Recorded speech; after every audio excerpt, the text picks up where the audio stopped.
السلام علیکم ورحمۃ اللہ وبرکاتہ۔ ان الحمد للہ نحمده ونستعینه ونستغفره ونعوذ باللہ من شرور انفسنا ومن سیئات اعمالنا من يهده الله فلا مضل له ومن يضلل فلا هادي له واشهد ان لا اله الا الله وحده لا شريك له واشهد ان محمدا عبده ورسوله اما بعد فان خير الحديث كتاب الله وخير الهدي هدي محمد صلی اللہ علیہ وعلى آلہ وسلم وشر الامور محدثاتها وكل محدثة بدعة وكل بدعة ضلالة وكل ضلالة في النار۔ قال اللہ تبارک و تعالی وقل رب زدنی علما۔ میرے محترم دینی بھائیوں اور قابل احترام اور بہنوں، پچھلے ہفتے سے ایک عنوان ہم نے شروع کیا ہے، ادب العلم، علم کے آداب۔ اس تعلق سے کچھ باتیں ہم نے پچھلے ہفتے میں بھی کی تھیں۔ آج اس درس کو جاری رکھتے ہوئے ہم اصل عنوان کی طرف آئیں گے، جس میں تقریباً 31 ابواب ہیں۔ یہ سلسلہ اختصار کے ساتھ ہم مکمل کریں گے انشاءاللہ، تاکہ رمضان سے پہلے یہ بات پوری ہو سکے، اور پھر اس کے بعد انشاءاللہ جیسے بھی اللہ توفیق دے آئندہ بھی کسی نہ کسی سلسلے سے اس بات کو ہم جاری رکھیں گے۔ سب سے پہلی چیز تو یہ کہ اللہ رب العالمین نے جہالت کی مذمت کی ہے۔ اللہ تعالیٰ فرماتا ہے قُلْ هَلْ نُنَبِّئُكُمْ بِالْأَخْسَرِينَ أَعْمَالًا الَّذِينَ ضَلَّ سَعْيُهُمْ فِي الْحَيَاةِ الدُّنْيَا وَهُمْ يَحْسَبُونَ أَنَّهُمْ يُحْسِنُونَ صُنْعًا۔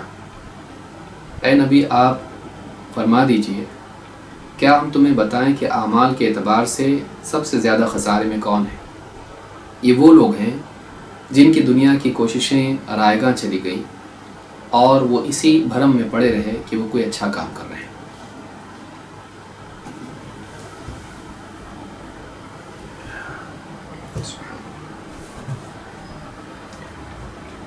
اس سے معلوم ہوتا ہے کہ انسان کے لیے سب سے بڑی ناکامی یہ ہے کہ وہ لا علمی میں کوئی ایسا کام کرتا رہے جو صحیح نہ ہو اور اس کو صحیح سمجھتا ہو۔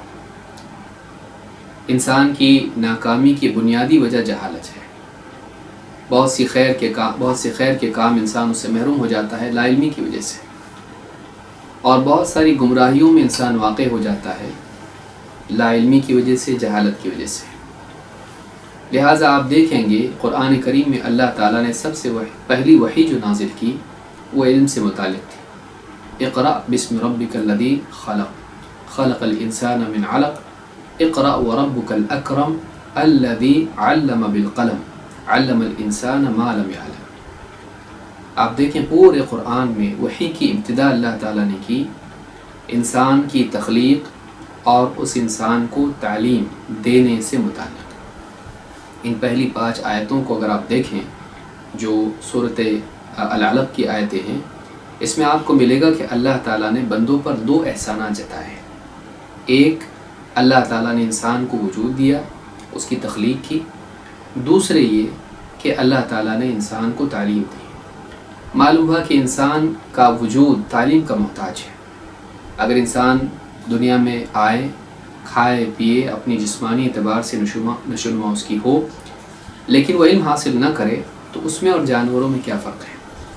نبوی علم، ربانی علم، وحی والا علم اگر انسان کے پاس نہ ہو تو وہ جانوروں کی طرح ہو جاتا ہے، بلکہ جانوروں سے بھی زیادہ برا ہوتا ہے۔ خیر و شر کی کوئی تمیز اس میں نہیں ہوتی ہے، اور انسان بڑے بڑے بھیانک گناہ کرتا ہے، جس سے نہ صرف انسان بلکہ ساری کائنات بلکہ ساری دنیا کے لیے نقصانات پیدا ہوتے ہیں۔ لہٰذا جہالت بہت بڑی برائی ہے جس سے انسان کو بچنا چاہیے، اور وہ ایک بیماری ہے جس کا علاج انسان کو کرنا چاہیے۔ اللہ کے نبی صلی اللہ علیہ وسلم نے جہالت کو بیماریوں میں شمار کیا ہے، اسی لیے آپ نے فرمایا فَإِنَّمَا شِفَاءُ الْعِيِّ السُّؤَالُ، جہالت کا علاج سوال کرنے میں ہے، پوچھنے میں ہے۔ لہٰذا جہالت ایک بری مصیبت ہے، بڑی مصیبت ہے جس سے انسان کو بچنا چاہیے۔ اللہ تعالیٰ فرماتا ہے اے نبی آپ بتائیے، آپ فرمائیے کیا میں تمہیں بتاؤں کہ اعمال کے اعتبار سے سب سے زیادہ خسارے میں کون ہیں؟ یہ وہ لوگ ہیں جن کی دنیاوی کوششیں سب کی سب برباد ہو گئیں، اور وہ اسی گمان میں پڑے رہے کہ ہم کوئی اچھا کام کر رہے ہیں۔ یہ سورہ کہف کی آیت نمبر 103 104 ہے، جس سے معلوم ہوتا ہے کہ انسان کو جہالت سے بچنا چاہیے۔ آپ دیکھیے دنیا میں آج جتنے بھی عقیدے کے بگاڑ ہوں، یا اسی طرح سے منہجی بگاڑ ہو، یا اسی طرح سے اخلاقی بگاڑ ہو، عبادات کا بگاڑ ہو، یا کسی قسم کا بگاڑ ہو، اکثر آپ کو دکھائی دے گا کہ انسان اس بارے میں جانتا نہیں ہے اور یہ سمجھتا ہے کہ اسے معلوم ہے۔ معلوم کرنے کی ضرورت نہیں ہے، اور وہ سالوں سال عمل کرتا رہتا ہے، اور ایک زمانے کے بعد معلوم ہوتا ہے کہ جو کچھ وہ کر رہا تھا وہ غلط تھا۔ کیوں نہ انسان اپنے لیے ایک اصول بنا لے کہ پہلے وہ علم حاصل کرے، اس کے بعد عمل کرے۔ لہٰذا جہالت اصل ہے انسان کی، اس کے بعد اس کو علم حاصل کر کے اپنے آپ کو اس سے نکالنا پڑتا ہے۔ انسان پیدائشی طور پر نہیں جانتا ہے، تو جہالت ایک برائی ہے۔ اللہ رب العالمین نے قرآن کریم میں بھی اس کی مذمت کی ہے، اس کی برائی بیان کی ہے۔ اللہ تعالیٰ نے انسان کے تعلق سے فرمایا انہ کان ظلوما جہولا، انسان بڑا ظالم ہے، بڑا جاہل ہے۔ اس تعلق سے ابن قیم رحمۃ اللہ علیہ فرماتے ہیں فَأَصْلُ كُلِّ خَيْرٍ هُوَ الْعِلْمُ وَالْعَدْلُ وَأَصْلُ كُلِّ شَرٍ هُوَ الْجَهْلُ وَالظُّلْمُ، ساری خیر کی جڑ علم اور عدل ہے، علم اور عدل و انصاف ہے، اور سارے شر کی جڑ اگر کچھ ہے تو وہ جہالت اور ظلم ہے۔ جہالت علمی بگاڑ ہے اور ظلم عملی بگاڑ۔ اغاثۃ اللہفان میں یہ بات ابن قیم رحمۃ اللہ علیہ نے کہی ہے۔ تو معلوم ہے کہ ساری برائیوں کی جڑ اگر ہے تو وہ دو چیزیں ہیں، جہالت اور ظلم۔ دنیا میں جتنا بھی فساد ہے، چاہے وہ عقیدے کے اعتبار سے ہو یا جان و مال کا ہو، چاہے وہ عبادات کا بگاڑ ہو یا پھر انسان کے زندگی میں نقصانات جتنے آتے ہیں وہ سارے ہوں، جنگیں اور یہ ساری جتنی بھی چیزیں ہیں، تو اگر آپ کو دکھائی دے گا تو اس میں دو ہی چیزیں ملیں گی۔ اس بگاڑ کی اصل جہالت ہے اور ظلم ہے، بلکہ ظلم بھی اگر آپ دیکھیں وہ بھی جہالت کا نتیجہ ہوتا ہے۔ اللہ تعالیٰ کی معرفت کا جہل، آخرت کے بارے میں جہل، انسان کی زندگی کے مقصد کا جہل، یہ انسان کے عمل کا جہل پیدا کرتا ہے۔ لہٰذا ساری مصیبتوں کی جڑ جہالت اور ظلم ہے۔ اس لیے انسان کو چاہیے کہ وہ سب سے پہلے اپنی جہالت کا علاج کرے۔ اللہ تعالیٰ نے قرآن کریم میں اہل ایمان کو اور نبی صلی اللہ علیہ وسلم کو بھی، بلکہ کئی نبیوں کو تاکید کی، اور اللہ تعالیٰ نے فرمایا فَلَا تَكُونَنَّ مِنَ الْجَاهِلِينَ، ہرگز بھی تم جاہلوں میں سے مت بننا۔ معلوم ہے کہ جہل ایک ایسا وصف ہے جس کی بقا اچھی چیز نہیں ہے۔ جہل ایک ایسی صفت ہے جس کو باقی رکھنا اچھی چیز نہیں ہے کہ ایک انسان کہے بھائی ہم فطرت پر پیدا ہوئے ہیں اور ہم جاہل ہی رہے، پیدائشی طور پر معلومات تو تھی نہیں کچھ، تو اسی فطرت پر باقی رہے، نہیں۔ اللہ تعالیٰ نے ہمیں علم حاصل کرنے اور جہالت سے باہر نکلنے کا حکم دیا ہے۔ تو یہاں پر کہا گیا کہ فَلَا تَكُونَنَّ مِنَ الْجَاهِلِينَ، ہرگز بھی تو جاہلوں میں سے مت بننا۔ تو بعض لوگ کہتے بھائی ہم تو جاہل ہیں، ہم کیا جانیں، لیکن جہالت کا وصف محمود نہیں ہے، یہ ایسی چیز نہیں جس کی تعریف کی جائے، ایک ایسا وصف ہے جس کو ہٹانے کا حکم اللہ تعالیٰ نے دیا ہے کہ انسان کو جہالت سے بچنا چاہیے، علم حاصل کرنا چاہیے۔ یہ سورہ الانعام کی آیت نمبر 35 ہے۔ میں شرح میں اختصار برت رہا ہوں تاکہ اصل نقاط آپ کے سامنے آ جائیں، اور یہ اختصار سے یہ باتیں، یہ جو بھی پوائنٹس ہیں، جو بھی ابواب ہیں، ہم لوگ جان لیں۔ جہالت کے تعلق سے پہلی بات یہ ہے کہ انسان جب پیدا ہوتا ہے تو یہ جہالت ہی کی حالت میں پیدا ہوتا ہے۔ یہ عیب نہیں ہے جس کو جہل بسیط کہتے ہیں، کہ نہ جاننا فی نفسی، پیدائشی طور پر بہت ساری چیزیں دنیا میں ہیں اور بہت ساری چیزیں دین کی ہیں، انسان کو نہیں معلوم ہوتی ہیں، اس کو رشتہ دار نہیں معلوم ہوتے ہیں، دنیا کی چیزیں نہیں معلوم ہوتی، نفع نقصان نہیں معلوم ہوتا ہے، اس کو توحید اور عبادات اور بہت ساری چیزیں معلوم نہیں ہوتی ہیں بالتفصیل، اس کی فطرت میں اس کی طلب ہوتی ہے لیکن معلومات اس کو نہیں ہوتی ہے۔ 5 ارکان اسلام کی وہ نہیں جانتا ہے۔ علم سیکھنے سے آتا ہے، لیکن اصل انسان کی کیا ہے؟ جہالت سے۔ اس میں عیب نہیں ہے، اس کو باقی رکھنا اور علم حاصل نہ کرنا یہ عیب ہے۔ تو جہالت کی بقا مذموم ہے۔ اللہ تعالیٰ قرآن کریم میں فرماتا ہے وَاللَّهُ أَخْرَجَكُم مِّن بُطُونِ أُمَّهَاتِكُمْ لَا تَعْلَمُونَ شَيْئًا، اللہ تعالیٰ نے تمہیں تمہاری ماؤں کے بطون سے، ماؤں کے رحم سے، ماں کے پیٹ سے باہر نکالا، اس حال میں کہ تمہیں کچھ بھی معلوم نہیں تھا۔ وَجَعَلَ لَكُمُ السَّمْعَ وَالْأَبْصَارَ وَالْأَفْئِدَةَ لَعَلَّكُمْ تَشْكُرُونَ، اور اس نے تمہیں سمع، بصر اور افئدہ، فؤاد، یعنی تم کو سننے، دیکھنے اور سوچنے کی صلاحیت دی تاکہ تم لعلکم تشکرون، تاکہ تم اللہ کا شکر کرو۔ اس آیت میں اللہ نے بتایا کہ انسان کو اللہ تعالیٰ نے پیدا کیا تو علم کے ساتھ نہیں، جہل کے ساتھ پیدا کیا، لا علمی کے ساتھ، لیکن علم کے اوصاف اور علم کے اسباب اس کو دیے۔ علم کے اسباب کیا ہیں؟ سننے کی طاقت دی جس سے وہ علم کی باتوں کو سنے، آنکھیں دی دیکھنے کی صلاحیت تاکہ کائنات میں اللہ کی آیات جو پھیلی ہوئی ہیں، اللہ کی توحید اور اللہ کے وجود کے دلائل، ان کو دیکھے، اپنے اطراف چیزوں کو دیکھے، عبرت لے، نصیحت لے، اور انسان کو دل دیا جس کے ذریعے سے وہ سوچے سنی ہوئی باتوں کو اور دیکھی ہوئی چیزوں کو پروسیس کرے، ان کے اندر غور کر کے اخذ کرے، عبرت لے، نصیحت لے۔ تو اسباب علم اللہ تعالیٰ نے دی ہے، پیدا کیا بغیر علم کے۔ تو معلوم ہے کہ انسان کی پیدائش اور اس کی اصل جو ہے لا علمی ہے، اس میں کوئی عیب کی بات نہیں ہے۔ لیکن عیب کیا ہے؟ یہ جہالت کی پہلی قسم ہے جس کو جہل بسیط کہتے ہیں، جہل بسیط، کہ یہ بس جہالت ہے، لیکن جس کو ہمارے الفاظ میں ہم لا علمی کہتے ہیں۔ لیکن دوسری قسم جہالت کی کیا ہے؟ جہل مرکب، کہ انسان نہ جانتا ہو اور یہ بھی نہ جانتا ہو کہ وہ نہیں جانتا، اس کو اپنی لا علمی کا علم نہ ہو۔ اپنی لا علمی کا علم ہونا بھی علم ہے، اس کو یاد رکھیں، اپنی لا علمی کو جاننا بھی علم ہے۔ اگر یہ معلوم ہو انسان کو تو آدمی غلط بات نہیں کرتا ہے۔ تو اللہ تعالیٰ نے قرآن کریم میں فرمایا، جو پہلی آیت ہم نے پڑھی تھی، قُلْ هَلْ نُنَبِّئُكُمْ بِالْأَخْسَرِينَ أَعْمَالًا الَّذِينَ ضَلَّ سَعْيُهُمْ فِي الْحَيَاةِ الدُّنْيَا وَهُمْ يَحْسَبُونَ أَنَّهُمْ يُحْسِنُونَ صُنْعًا۔ اے نبی آپ کہہ دیجئے، کیا ہم تمہیں بتائیں کہ اعمال کے اعتبار سے سب سے زیادہ خسارے میں کون ہیں؟ یہ وہ لوگ ہیں جن کی دنیا کی ساری کوششیں برباد ہو گئی اور وہ اسی بھرم میں پڑے رہے کہ ہم کوئی اچھا کام کر رہے ہیں۔ تو وہ سمجھ رہے تھے کہ ہم اچھا کام کر رہے ہیں، لیکن وہ ایسا کام کر رہے تھے کہ جو ضائع ہونے والا تھا آخرت کے اعتبار سے۔ دنیا میں کیا کرایا سب کچھ برباد، آخرت کی امید میں کیا لیکن ضائع۔ کیوں؟ اس لیے کہ وہ اللہ کی شریعت کے مطابق نہیں تھا، اس لیے کہ وہ عقیدے کی بنیاد پر نہیں تھا۔ تو عقیدے سے عاری عمل، کفر و شرک کے ساتھ کیا ہوا عمل برباد ہے، اسی طرح سے شریعت سے آزاد ہو کر کیا ہوا عمل، بدعت والا عمل برباد ہے۔ شرک سارے اعمال کو برباد کر دیتا ہے، بدعت اس عمل کو برباد کرتی ہے جس میں وہ شامل ہو جاتی ہے۔ لہٰذا لا علمی، جہالت، انسان بعض اوقات یہ سمجھتا ہے کہ وہ صحیح جو کر رہا ہے وہ صحیح ہے، جو کچھ وہ کر رہا ہے وہ صحیح ہے، لیکن وہ صحیح نہیں ہوتا ہے۔ یہ جہالت کون سی ہے؟ یہ جہل مرکب ہے، کہ انسان نہیں جانتا اور یہ بھی نہیں جانتا کہ میں نہیں جانتا، تو اس کو جہل مرکب کہتے ہیں۔ اکثر اہل بدعت اس جہالت میں مبتلا ہوتے ہیں۔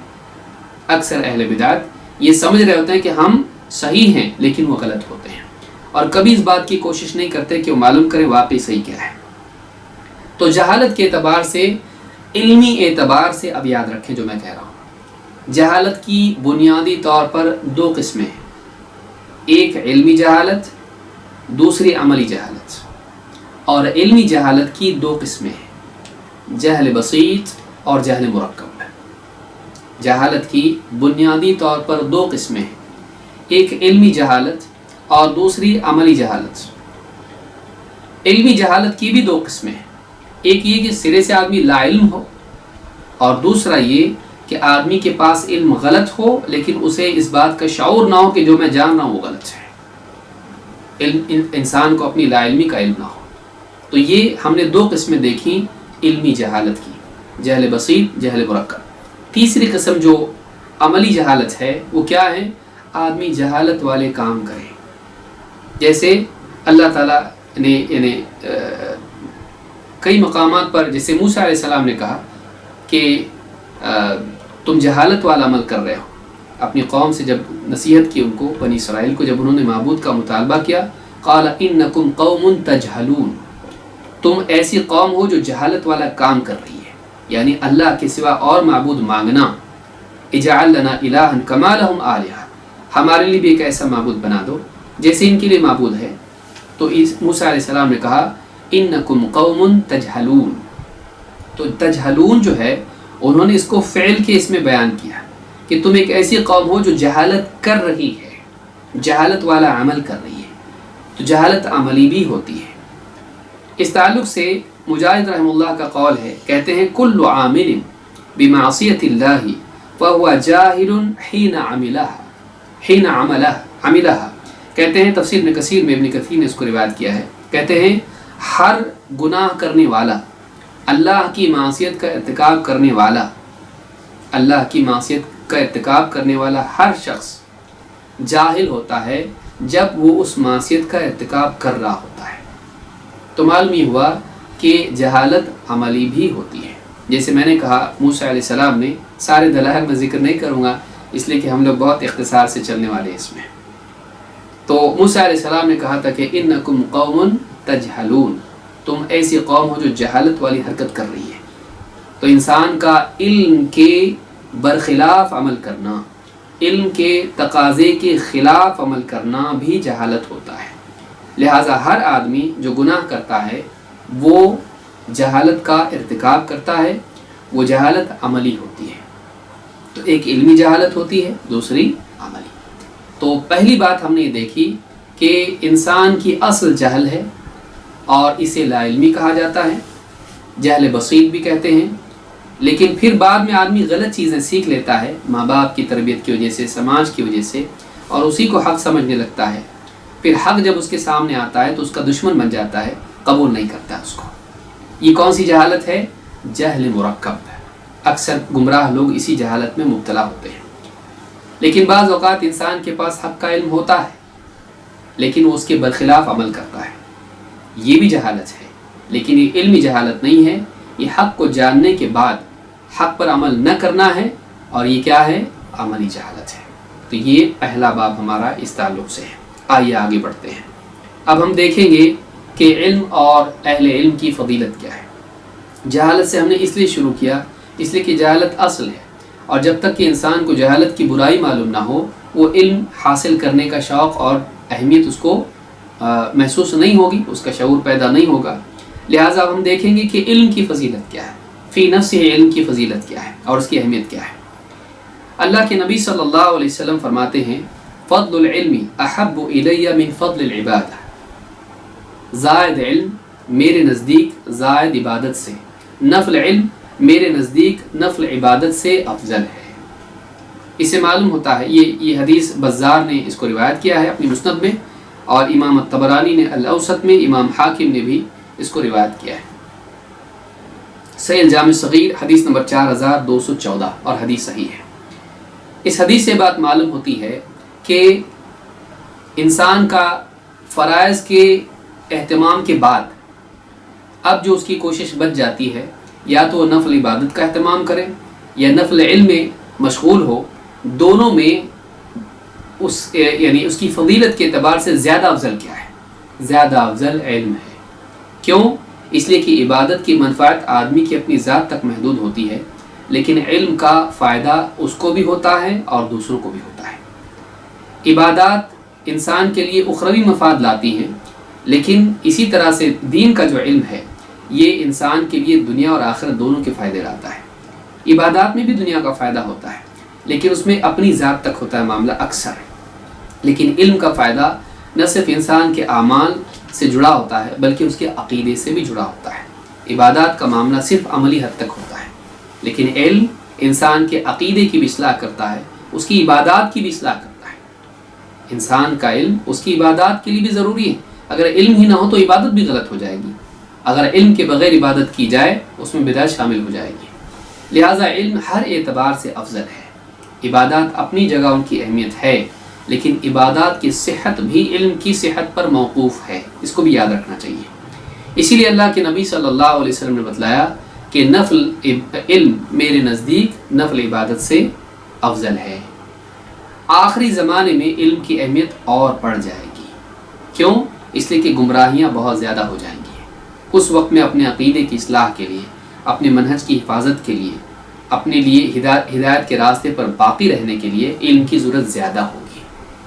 محض عبادت گزار لوگ اس کی بات سن کے گمراہ ہونے لگیں گے، اس وقت وہی محفوظ رہے گا جس کے پاس حق کا علم تھا۔ اللہ کے نبی صلی اللہ علیہ وسلم فرماتے ہیں اصبحتم فی زمان کثیر فقہاؤہ قلیل خطباؤہ، تم ایک ایسے دور میں ہو جس میں فقہا بہت زیادہ ہیں، دین کی گہری سمجھ رکھنے والے زیادہ ہیں، قلیل خطباؤہ، اور بیان کرنے والے خطبہ دینے والے کم ہیں، قلیل سؤالہ کثیر معطوہ، پوچھنے والے تھوڑے ہیں اور جواب دینے کی اہلیت رکھنے والے زیادہ ہیں، کیونکہ علم والے ہیں سب، پوچھنے والے کم ہیں اور جواب دینے والے زیادہ ہیں۔ العمل فیہ خیر من العلم، اس دور میں عمل علم سے زیادہ بہتر ہے۔ آدمی اپنی عبادات میں، اعمال میں مشغول ہو جائے، یہ زیادہ بہتر ہے علم سے، کیونکہ علم آلریڈی ہے لوگوں کے پاس، علم لوگوں کے پاس ہے، تو علم میں مشغولیت سے بہتر اس وقت یہ ہے کہ عبادات میں، اعمال میں مشغول ہو۔ لیکن وَسَيَأْتِي زَمَانٌ قَلِيلٌ فُقَهَاؤُهُ كَثِيرٌ خُطَبَاؤُهُ كَثِيرٌ سُؤَالُهُ قَلِيلٌ مُعْطُوهُ، لیکن ایک دور ایسا بھی آئے گا جس میں فقہا گھٹ جائیں گے اور خطبہ بڑھ جائیں گے، فقہا دین کی گہری سمجھ رکھنے والے کم ہو جائیں گے، جن کے پاس کتاب و سنت کا گہرا علم ہو، استنباط کی صلاحیت ہو، کم ہو جائیں گے، لیکن بیان بازی کرنے والے، لیکچر دینے والے بڑھ جائیں گے، خطبے دینے والے اور بڑی بڑی یعنی تقریریں کرنے والے بڑھ جائیں گے، رٹ رٹ کے تقریریں کرنے والے بہت ہو جائیں گے۔ لیکن آپ نے فرمایا کہ کثیر سؤالہ قلیل معطوہ، پوچھنے والے بہت ہوں گے لیکن جواب دینے والے کم ہوں گے، صحیح جواب دینے والے، لوگوں کو رہنمائی دینے والے گھٹ جائیں گے۔ آپ نے فرمایا العلم فیہ خیر من العمل، اس دور میں علم عمل سے زیادہ بہتر ہوگا، یعنی آدمی عبادات میں اور عمل میں بہت زیادہ مشغول ہو جائے، اس سے بہتر یہ ہوگا کہ آدمی علم حاصل کرے۔ کیوں؟ اس لیے کہ اس دور میں لوگوں کی صحیح رہنمائی کے لیے علم کی ضرورت پڑے گی، اور اپنے آپ کو گمراہیوں سے بچانے کے لیے علم کی ضرورت پڑے گی۔ آپ نے دیکھا ہوگا کتنے لوگ ہیں جذباتی ہوتے ہیں، دینی جذبہ ہوتا ہے، علم نہیں ہوتا ہے، کسی کے بھی پیچھے چلے جاتے ہیں، ذرا سی تقریر کسی کی سن لی دھوکہ کھا لیتے ہیں۔ تو کیوں ہوا ایسا؟ ان کے پاس بصیرت نہیں تھی، ان کے پاس صرف دین کا جذبہ تھا۔ صرف دین کا جذبہ کافی نہیں ہے، انسان کے پاس صحیح علم بھی دین کا ہونا چاہیے۔ لہٰذا یہ روایت بتاتی ہے کہ آخری دور میں علم کی اہمیت اور بھی بڑھ جائے گی۔ کوئی دور ایسا نہیں تھا جس میں علم کی اہمیت کم تھی، لیکن آخری دور میں گمراہیوں کی کثرت کی وجہ سے، نبوی دور کے دور ہونے کی وجہ سے، علماء کی قلت کی وجہ سے علم حاصل کرنے کی اہمیت اور بڑھ جائے گی، تاکہ انسان اپنے آپ کو گمراہی سے بچا سکے۔ امام الطبرانی نے مسند الشامیین میں اس کو روایت کیا ہے، اور الصحیحہ میں شیخ الالبانی نے حدیث نمبر 3189 پر 3189 پر اس کو حسن کہا ہے۔ باب نمبر 3، علماء کی فضیلت کیا ہے؟ اب ہم نے دیکھا علم کی فضیلت فی نفسی، علم کی فضیلت کیا ہے، اب ہم دیکھیں گے علماء کی فضیلت کیا ہے، کیونکہ علماء کی فضیلت بھی علم کی وجہ سے ہے۔ تو علماء کی فضیلت کیا ہے، ہم علم کے بعد علماء کی فضیلت بھی دیکھیں گے۔ اللہ رب العالمین نے علماء کو گواہ بنایا ہے اپنی توحید کا۔ دین میں سب سے افضل چیز توحید ہے، بغیر دین کا تصور نہیں۔ تو یہ بتاتا ہے کہ علماء کو اس افضل ترین چیز کا گواہ بنانا ان کی فضیلت کو ظاہر کرتا ہے۔ پھر اسی کے ساتھ ساتھ اللہ تعالیٰ نے علماء کو گواہ بنایا تو اپنے اور فرشتوں کے ساتھ گواہ بنایا۔ یہ اور ان کی فضیلت میں اضافہ کرتا ہے کہ اللہ تعالیٰ نے اپنے اور اپنے ساتھ فرشتے اور فرشتوں کے ساتھ علماء کو گواہ بنایا اس دین کی عظیم الشان چیز کا، جس سے علماء کی فضیلت معلوم ہوتی ہے۔ اللہ تعالیٰ فرماتا ہے شہد اللہ انہ لا الہ الا ہوا والملائکۃ واولو العلم قائما بالقسط لا الہ الا ہو العزیز الحکیم، سورہ آل عمران آیت نمبر 18۔ اللہ تعالیٰ فرماتا ہے اللہ تعالیٰ نے خود گواہی دی ہے، اللہ خود گواہ ہے اس بات کا کہ اللہ کے سوا کوئی عبادت کے لائق نہیں، اللہ کے سوا کوئی معبود برحق نہیں، اور فرشتے بھی اس بات کے گواہ ہیں، اور علم والے بھی اس بات کے گواہ ہیں۔ قائما بالقسط، اللہ تعالیٰ قائم ہے عدل کے ساتھ۔ لا الہ الا ہو، اللہ کے سوا کوئی عبادت کے لائق نہیں۔ العزیز الحکیم، وہ بڑا زبردست غالب ہے، حکمت والا ہے۔ آپ دیکھیں یہ آیت ہے، اس آیت میں اللہ تعالیٰ نے 2 بار لا الہ الا ہو کہا، یعنی 2 مرتبہ اللہ تعالیٰ نے توحید کا اقرار کیا، اور اس اقرار کا گواہ اللہ نے کہا کہ اللہ خود ہے، فرشتے ہیں، اور اپنے اور فرشتوں کے ساتھ کس کو جوڑا؟ علم والوں کو۔ معلوم ہوا کہ علم والے توحید کے گواہ ہیں۔ اس اعتبار سے بھی ضروری ہے ان کا گواہ ہونا کہ عابد کیسے گواہ بنے گا، وہ تو اپنی عبادت میں لگا ہوا ہے۔ توحید ایک علمی مسئلہ ہے، اور علم کی اصلاح کے بعد ہی توحید عملاً زندگی میں آتی ہے۔ جب انسان دل کی سطح پر سمجھ جاتا ہے، جان لیتا ہے کہ اللہ کے سوا کوئی عبادت کے لائق نہیں، اس کے بعد اس کی زبان سے اقرار توحید کا نکلتا ہے، اور زندگی سے عبادتی اعمال نکلتے ہیں جو شرک سے پاک اور توحید والے ہوں۔ فَاعْلَمْ أَنَّهُ لَا إِلَهَ إِلَّا اللَّهُ، اے نبی جان لو کہ اللہ کے سوا کوئی عبادت کے لائق نہیں۔ پہلے مرحلے میں یہ علم ہوتا ہے۔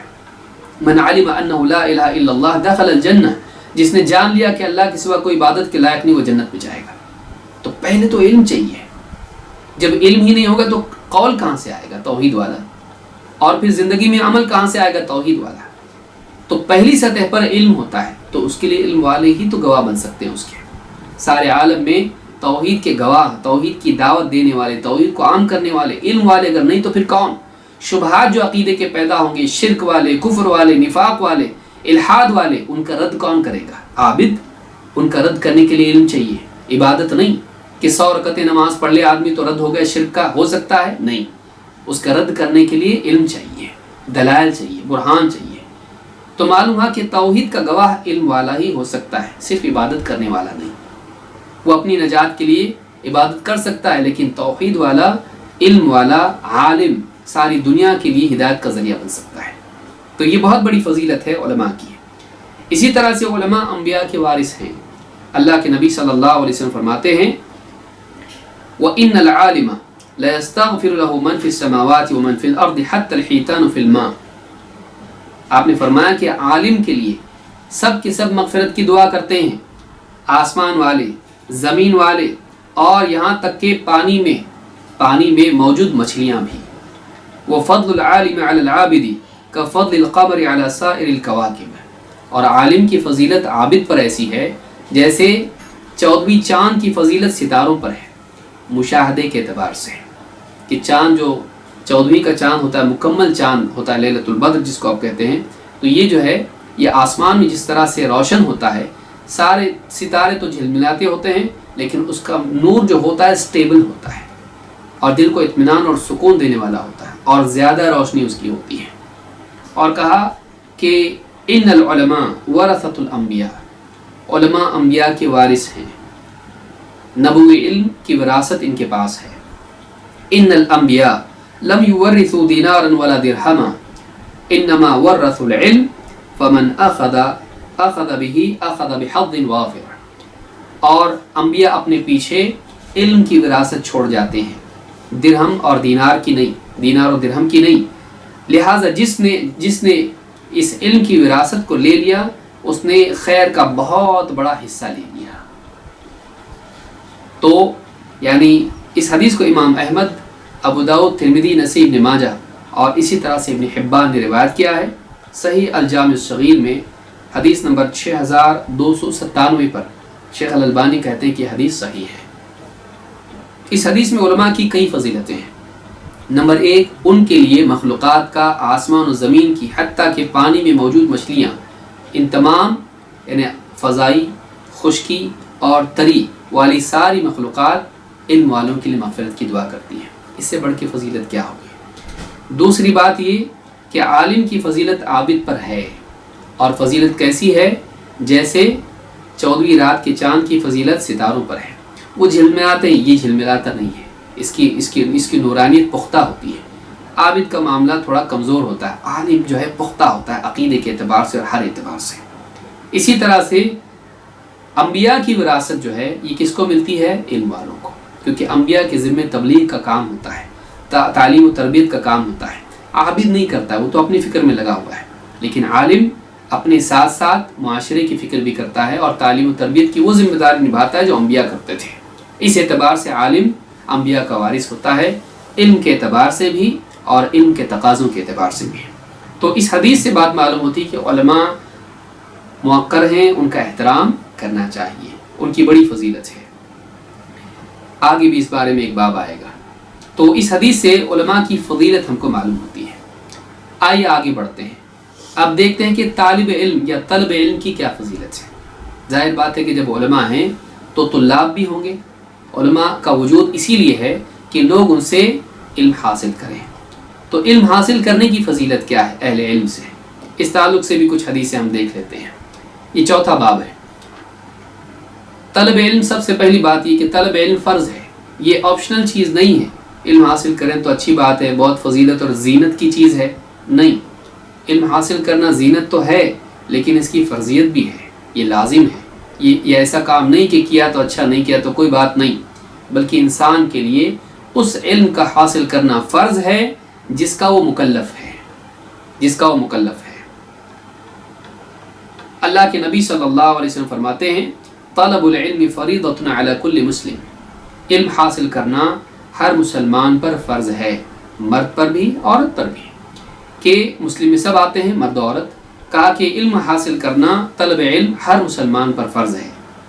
وَإِنَّ طَالِبَ الْعِلْمِ يَسْتَغْفِرُ لَهُ كُلُّ شَيْءٍ حَتَّى الْحِيتَانُ فِي الْبَحْرِ، طالب علم کے لیے ہر چیز دعائے مغفرت کرتی ہے، یہاں تک کہ سمندر میں موجود مچھلیاں بھی۔ یعنی جیسے عالم کے لیے مغفرت کی دعا ہوتی ہے، ویسے ہی ہر چیز طالب علم کے لیے بھی مغفرت کی دعا کرتی ہے۔ کیوں؟ اس لیے کہ اسی راستے پر ہے کہ یہ اگر علم حاصل کرتا رہا تو یہ بھی کہاں چلا جائے گا؟ عالم کے مقام پر پہنچ جائے گا۔ تو علم حاصل کرنا یہ خیر ہے، اور علم تقسیم کرنا بھی خیر ہے۔ یعنی علم میں مشغولیت، چاہے وہ لینے کے اعتبار سے ہو یا دینے کے اعتبار سے ہو، انسان کو مخلوقات کی مغفرت کی دعا کا حقدار بناتی ہے۔ اس حدیث کو امام ابن عبد البر نے اپنی کتاب جامع بیان العلم میں ذکر کیا ہے۔ سیر جامع صغیر میں حدیث نمبر 3914 پر شیخ الالبانی کہتے ہیں کہ حدیث صحیح ہے۔ طالب علم کے لیے ایک فضیلت اور ہے، وہ یہ کہ اگر وہ علم حاصل کرنے کے لیے کوشش کرتا ہے تو اس کوشش کے بدلے اللہ تعالیٰ اس کے لیے جنت کا راستہ آسان کرتا ہے۔ اللہ کے نبی صلی اللہ علیہ وسلم فرماتے ہیں وَمَنْ سَلَكَ طَرِيقًا يَلْتَمِسُ فِيهِ عِلْمًا سَهَّلَ اللَّهُ لَهُ بِهِ طَرِيقًا إِلَى الْجَنَّةِ، جو شخص علم کے حصول میں کوئی راہ چلتا ہے، اللہ تعالیٰ اس کے اس عمل کے بدلے سَهَّلَ اللَّهُ لَهُ بِهِ میں ضمیر کس کی طرف ہے؟ اس کے اس عمل کی برکت سے، اس کے اس علم کے حصول کی کوشش کی برکت سے اللہ تعالیٰ اس کے لیے جنت کی طرف راستہ آسان کر دیتا ہے۔ یعنی اللہ تعالیٰ اس کے لیے تیسیر کا معاملہ کرتا ہے۔ یا معلوم ہوا کہ جنت کا راستہ آسان نہیں ہے، یہ اس کے لیے آسان ہوگا جو علم کے راستے پہ چلے گا۔ معلوم ہوا کہ علم کے راستے پر چلنا جنت کے راستے کو آسان کر دیتا ہے۔ تو اس حدیث کو امام مسلم نے روایت کیا ہے کتاب الذکر والدعاء والتوبۃ والاستغفار میں، حدیث نمبر 2699۔ اس حدیث میں یہ بات معلوم ہوتی ہے کہ علم کا انجام جنت ہے۔ کیوں؟ اس لیے کہ اللہ تعالیٰ جنت والا راستہ اس کے لیے آسان کر دیتا ہے۔ یہ اللہ کی طرف سے بندے کے لیے تیسیر ہے، اس کے لیے جنت کی توفیق ہے۔ جس کے لیے جنت کا راستہ آسان ہو جائے، اس کے لیے جنت میں جانے سے کیا رکاوٹ ہے؟ تو سارے فتنوں سے اللہ اس کو بچاتا ہے، گمراہی کے، شیطان کا فتنہ، نفس کا فتنہ، سماج کا دباؤ اور اس طرح کی جتنی چیزیں ہیں جو ایک انسان کو جنت کے راستے سے پھیرتی ہیں، علم کی بنیاد پر، علم کے ذریعے سے وہ انسان ٹک پاتا ہے حق کے راستے پر۔ یہ علم کی برکت ہے جو انسان کے لیے فتنوں میں حق پر جمے رہنے کے لیے آسانی پیدا کرتی ہے۔ اللہ کی توفیق سے انسان علم کی برکت سے جمع رہتا ہے۔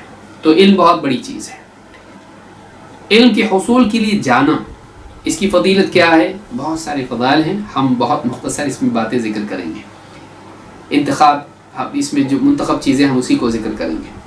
اللہ کے نبی صلی اللہ علیہ وسلم فرماتے ہیں من غدا الى المسجد لا يريد الا ان يتعلم خيرا او يعلمه كان له كاجر حاج تاما حجته۔ امام الطبرانی نے الکبیر میں اس کو روایت کیا ہے، اور صحیح ترغیب میں حدیث نمبر 3 پر حدیث نمبر 86 پر شیخ الالبانی کہتے ہیں یہ حدیث حسن صحیح ہے۔ کیا حدیث ہے؟ من غدا الی المسجد، جو مسجد کی طرف جائے، غدا صبح سویرے جائے، لیکن غدا جانے کے لیے بھی آتا ہے، جو مسجد کی طرف چل کے جائے، کیوں جائے؟ لا یرید الا ان یتعلم خیرا او یعلمہ، اس کا ارادہ اس کے سوا اور کچھ نہیں تھا کہ وہ علم حاصل کرے گا، خیر کا علم حاصل کرے گا یا لوگوں کو سکھائے گا۔ معلم اور طالب علم دونوں کے لیے فضیلت ہے، اس کے سوا کوئی اس کی چاہت نہیں ہے، بس اسی لیے جا رہا ہے۔ معلوم ہے کہ اس زمانے میں مساجد میں دینی حلقے لگتے تھے، مساجد میں دینی علم سیکھا جاتا تھا، تو مسجد کا ذکر یہاں پر یعنی تغلیباً ہے، یعنی اس اعتبار سے کہ اس زمانے میں مسجد ہی میں دین کا علم سیکھا جاتا تھا، اگر کہیں اور سیکھا جاتا ہے وہاں کے لیے بھی فضیلت آئے گی۔ تو جو مسجد کی طرف جائے اور اس کی نیت علم سیکھنے یا سکھانے کی ہو، اس کے لیے فضیلت کیا ہے؟ کان لہ کاجر حاج تامًا حجتہ، اس کے لیے ثواب ایسا ہے جیسے حاجی کو ثواب ملتا ہے جس کا حج کامل ہو۔ بعض اوقات ہمارا دل بھی قبول نہیں کرتا ایسی حدیثوں کو، اتنا بڑا ثواب اللہ کیسے دے دے گا؟ ہمارا بخل جو ہے ہماری قبولیت میں معنی بن جاتا ہے، اللہ کے ہاں کمی نہیں ہے یہاں۔ لیکن ایک نقطہ یاد رکھیں کہ بعض اوقات لوگ پھر سوچنے لگ جاتے پھر حاجی اتنا بڑا کام کر رہا، کیا کر رہا ہو؟ حاجی کر رہا ہے حج اور اتنی مشقت اٹھا رہا ہے، سب کچھ کر رہا ہے، اور یہ آدمی طالب علم بن کے وہ سب ثواب لوٹ رہا ہے، تو اس کا اتنا خرچہ، اتنی محنت، اتنی قربانی، وہ کیا؟ یاد رکھیں آدمی عملاً نیکی کرتا ہے اس کو 10 گنا سے 700 گنا بلکہ اس سے بھی زیادہ ثواب ملتا ہے۔ تو وہ جو تضعیف ہوتی ہے، یاد رکھیے اس نقطے کو، بہت اہم ہے، وہ جو کئی گنا کر کے ثواب ملتا ہے وہ اس عمل کرنے والے کے لیے ہوتا ہے۔ یہاں جو ثواب مل رہا ہے وہ صرف ایک ہے۔ تو اب حاجی خوش ہو جائے، ایسا نہیں کہ یہ بھی وہی ہے، بلکہ جو آدمی علم کے لیے کوشش کرتا ہے، علم کی مجلس میں پہنچتا ہے سیکھنے سکھانے کے لیے، ایک حج کا ثواب اس کو ہے۔ لیکن جو ایک حج کر رہا ہے اس کی گنتی 10 سے شروع ہوتی ہے، وہ ہمیشہ زیادہ اس کو ملے گا، اور 10 سے لے کے 700 گنا تک بلکہ اس سے بھی زیادہ ثواب جو اللہ کی طرف سے ملتا ہے وہ عمل کرنے والے کو ملتا ہے، لیکن یہاں صرف ایک گنا ملے گا۔ تو دونوں میں فرق ہے۔ ابن رجب رحمہ اللہ نے اس کو جامع العلوم میں ذکر کیا، یہ بات جو میں نے ذکر کی ہے، تو اس کو یاد رکھیں، جو بہت سارے شکوک اور شبہات کا ازالہ اس میں ہو جائے گا آپ کو، جہاں فضیلت بیان ہوتی ہے اعمال کی۔ چلیے آگے بڑھتے ہیں۔ اب ہم دیکھیں گے کہ طلب علم کے اعتبار سے کیا آداب ہیں۔ ہم نے جہالت کی برائی دیکھی، اس کے بعد ہم نے یعنی علم کی فضیلت دیکھی، علماء کی فضیلت دیکھی، اور طلب علم یا طالب علم کی فضیلت ہم نے دیکھی۔ اب اس کے بعد ہم دیکھتے ہیں کہ ایک طالب علم کو کن آداب کا اہتمام کرنا چاہیے۔ علم کے راستے میں آدمی چلے، اگر علم کے آداب اگر آدمی کو معلوم نہ ہو، اکثر اوقات وہ غلطی کر بیٹھتا ہے اور کوشش کے باوجود محروم رہ جاتا ہے یا انحراف کا شکار ہو جاتا ہے، اور کسی نہ کسی برائی میں مبتلا ہو جاتا ہے، کبھی گھمنڈ میں، کبھی بخل میں، کبھی تحریف میں، اور کبھی کسی اور برائی میں۔ تو علم کو اس کے آداب کے ساتھ سیکھنا، اور سیکھنے کے بعد اس کے آداب کا لحاظ اور رکھنا اور رعایت کرنا، یہ بھی ضروری ہے۔ آئیے دیکھتے ہیں وہ کیا آداب ہیں۔ 5واں باب، اخلاص نیت۔ طالب علم کے لیے ضروری ہے کہ وہ علم کے حصول میں اپنی نیت خالص کرے، فیمس ہونے کے لیے علم حاصل نہ کرے، یوٹیوب پہ آنے کے لیے علم حاصل نہ کرے کہ شہرت ملے، لائک ملے، سبسکرائبر مل جائیں اور اس کو بٹن ملے یوٹیوب والا، نہیں، بلکہ آدمی علم، طالب علم چاہے وہ طالبہ ہو یا طالب ہو، وہ علم اس لیے حاصل کرے تاکہ اللہ تعالیٰ کے دین کے لیے وہ کوشش کرے، اپنا جہل دور کرے، دوسروں کا جہل دور کرے، دین کی حفاظت کرے، دین کی اشاعت کرے، دین کے خلاف جو حملے ہیں ان کی تردید کرے، اور ان سب پر سب سے بڑی چیز یہ کہ اللہ کے امر کی تعمیل کرے۔ پھر سے بتاتا ہوں، طالب علم اس لیے علم حاصل کرے تاکہ اپنا جہل دور کرے، دوسروں کا جہل دور کرے، علم کی حفاظت کرے، علم کی اشاعت کرے، اور اسلام کے خلاف جتنے حملے ہیں، حق کے خلاف جو اہل باطل کے حملے ہیں، ان سے حق کا اور اسلام کا دفاع کرے، باطل کی تردید کرے، اور سب سے بڑھ کے یہ کہ اللہ کے امر کی تعمیل میں علم حاصل کرے، کیونکہ اللہ کا حکم ہے کہ ہم علم حاصل کریں تاکہ اپنے عقیدے اور عمل کی اصلاح کریں، تو یہ بھی خود عبادت ہے۔ تو علم بطور تعبد انسان حاصل کرے، اس میں اخلاص ضروری ہے، اچھی نیت کیا ہے؟ اللہ کے نبی صلی اللہ علیہ وسلم فرماتے ہیں انما الاعمال بالنیات وانما لکل امرئ ما نوى، اعمال کا مدار نیتوں پر ہے، اور ہر ایک وہی پائے گا جس کی اس نے نیت کی۔ اس حدیث کو امام البخاری نے بدء الوحی میں حدیث نمبر 1 اور امام مسلم نے کتاب الامارہ حدیث نمبر 1907 پر ذکر کیا حضرت عمر سے۔ تو اس حدیث میں دو باتیں بیان ہوئی۔ اعمال کا مدار نیتوں پر ہے، جو بھی عمل آدمی کرتا ہے اس کو قبول یا رد کیا جائے گا نیت کی بنا پر۔ اچھی نیت پر عمل قبول ہوگا، بری نیت پر عمل رد ہوگا۔ وَإِنَّمَا لِكُلِّ امْرِئٍ مَّا نَوَىٰ، اور دوسرا حصہ بتاتا ہے کہ انسان کو وہ مل جائے گا جس کی اس نے نیت کی، چاہے عمل کا موقع ملے یا نہ ملے۔ مثلا ایک انسان علم حاصل کرتا رہے اس نیت کے ساتھ کہ جب میرے پاس قابل قدر علم آ جائے گا تو میں سارے عالم میں اللہ کے دین کو عام کروں گا، لیکن وہ نہیں کر پایا، مر گیا۔ علم اتنا آنے سے پہلے ہی علم حاصل کرتے کرتے موت آ گئی اس کو، تو اب وہ دنیا میں جا کے علم پھیلایا نہیں، لیکن وَإِنَّمَا لِكُلِّ امْرِئٍ مَّا نَوَىٰ، ہر ایک وہی پائے گا جس کی اس نے نیت کی تھی۔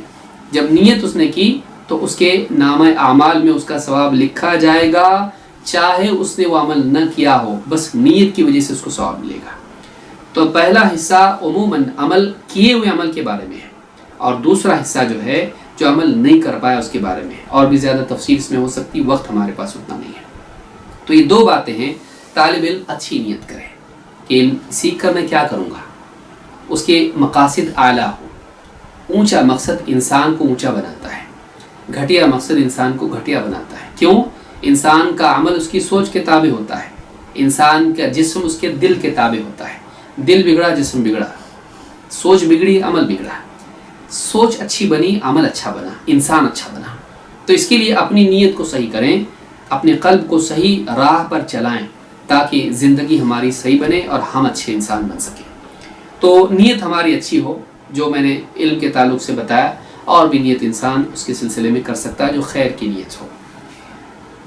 شہرت کے لیے اور دنیا میں کوئی مقام، عہدہ اور بہت ساری دنیاوی مادی اور اسی طرح سے سیاسی اور اس طرح کی منفعت پانے کے لیے علم حاصل کرنا بری بات ہے۔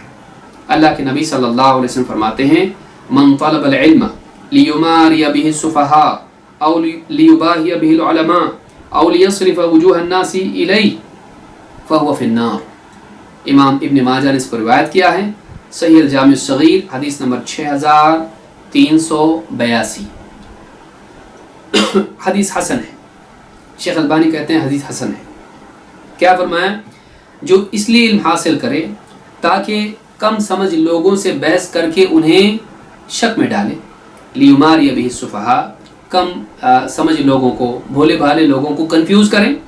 دو، او لیباہی بہ العلماء، یا علم حاصل کر کے علماء کی ہمسری کرے، علماء کے ایکول بننے کی کوشش کرے، مقام اور شہرت کے اعتبار سے، تقویٰ میں، علم میں، دین کے فائدے کے لیے نہیں کہ فلاں عالم کی طرح میں بھی علم حاصل کروں۔ مقصد وہ نہیں ہے کہ میں دین کا فائدہ کروں، اپنا فائدہ کروں، شہرت مل جائے، مقام ہو جائے، لوگوں میں شمار ہونے لگے، ان کے ساتھ بیٹھنے کا موقع ملے، فوٹو بھی ان کے ساتھ میرے بھی آئیں، یہ سب چیزیں ہیں، ان کا نام میرا نام ساتھ میں آنے لگے، ان کی برابری کرنے کا جذبہ اس کے دل میں ہو، اس لیے علم حاصل کریں کہ علماء کا ہمسر ہو جائے، برابر ہو جائے۔